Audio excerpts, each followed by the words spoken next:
جی بچے، اس کے بعد نیکسٹ غزل ہے غزل نمبر 5۔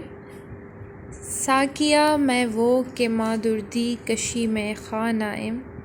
با خرابت آشنایم از خرد بیگانائم۔ کہتے ہیں کہ اے ساکی مجھے شراب دے، اور یہ جو شراب تو مجھے دے گا، میں اس حد تک شراب نوش ہوں کہ جو میں خانے میں ایک ورڈ ہوتا ہے، یہ جو درد کش ہوتا ہے نا، یعنی کہ جب شراب کو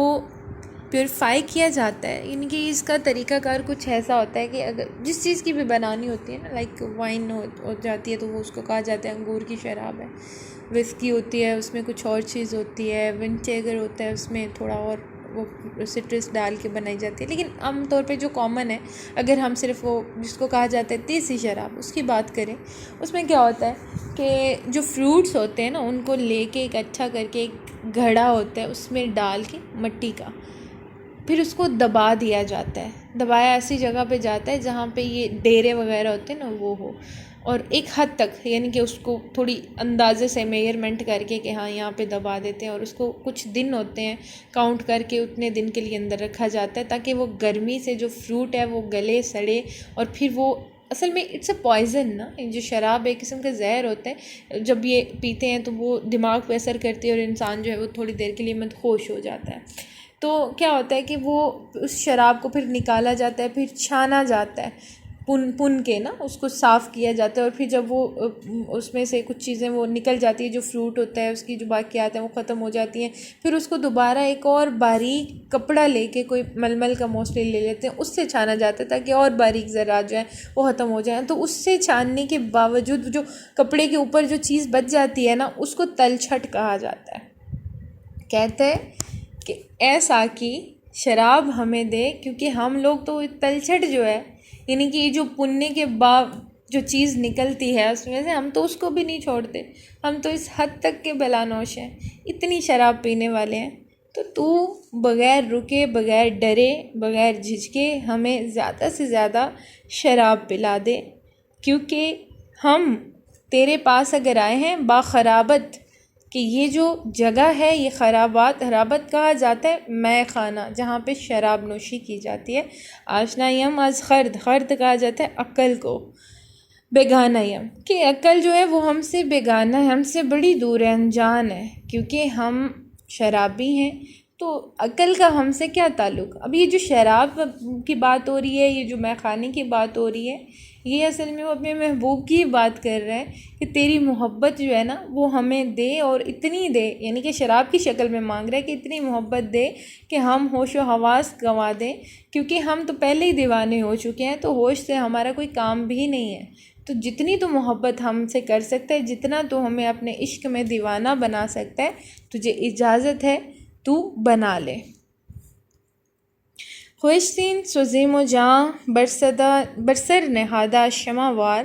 ہر کجاور مجلسی شمی ما پردہ نیم۔ پھر کہتا ہے کہ یہ جو سوز ہے، سوز کہا جاتا ہے تڑپ کو، اور سوز کے ساتھ جب یم لگا لیں تو اس تڑپ یا اس حدت میں، اس جلنے میں،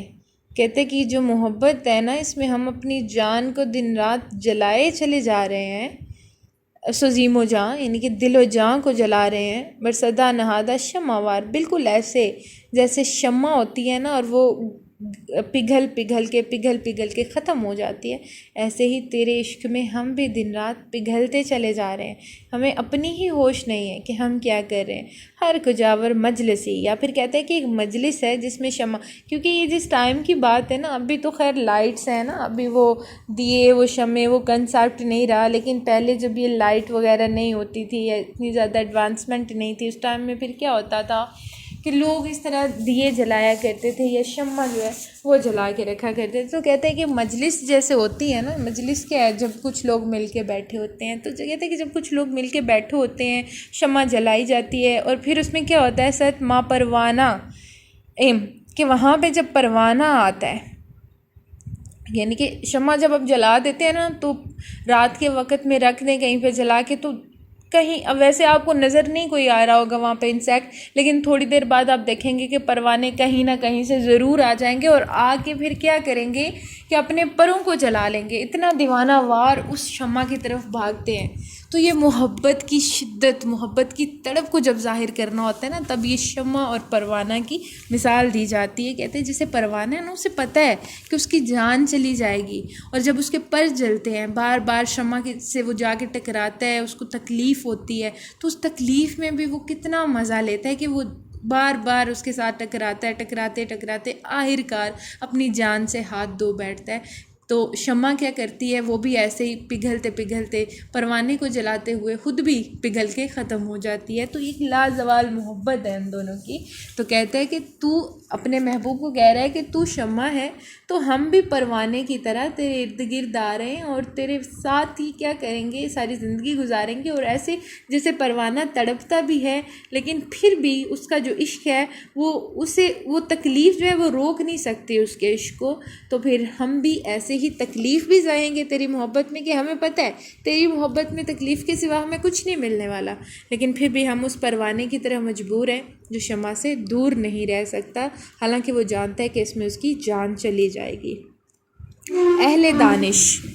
دانش کہا جاتا ہے جو اہل عقل ہیں۔ رادریں گفتار ربا ما کار نیست، آکلاں را کے زیاں دارات کے ما دیوانیم۔ پھر کہتے ہیں کہ یہ جو بڑے عقل مند لوگ ہیں، عقل مند لوگ وہ جو کہ عشق کو نہیں سمجھتے، جو کہتے ہیں کہ عشق جو ہے وہ تو بیوقوفوں کی بات ہے، بیوقوفوں کا کھیل ہے، تو کہتے ہیں کہ انہیں چاہیے کہ وہ ہم سے کوئی تعلق ہی نہ رکھیں، مطلب کہ وہ ہم سے کوئی آگے بات ہی نہ کریں، ہمیں کوئی نصیحت ہی نہ کریں، کیونکہ ہم تو عشق کر چکے، تب ان کی نصیحت وہ ہم پہ کوئی اثر کرنے والی نہیں ہے، اور اس میں اگر نقصان ہے تو وہ ہمیں ہی پہنچتا ہے نا۔ ان عشق والوں کو تو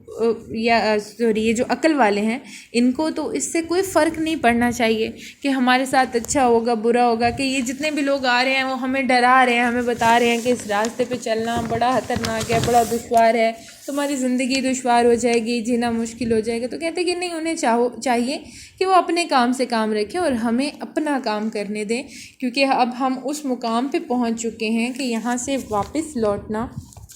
ہمارے لیے ممکن نہیں ہے۔